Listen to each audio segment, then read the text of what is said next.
Welcome back to another fans. Today we are going to talk about how to off aeroplane mode from phone setting, guys. Guys, you want to off aeroplane mode from phone setting, so why you can off. In this video, guys, I will show you how to off aeroplane mode from phone setting. So before starting video, fans, I want to tell you if you're in my channel and you are watching my video first time. So first of all, you can subscribe my channel, click the bell icon and like my videos. So now let's start video. First of all, open your phone setting.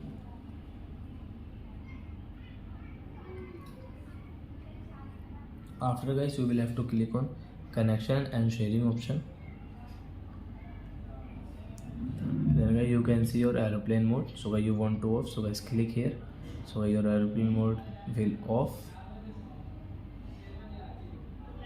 Sorry fans, I click 2 times. Then guys, you can use your net, Wi-Fi, whatever you want. Now guys, you can call, and guys, someone called you. So I think that you have understood how to off aeroplane mode from phone setting in Oppo phone. So that's it, guys. Thanks for watching my video. Now we will meet on next video with new topic. If you want, guys, please go and like and subscribe my channel.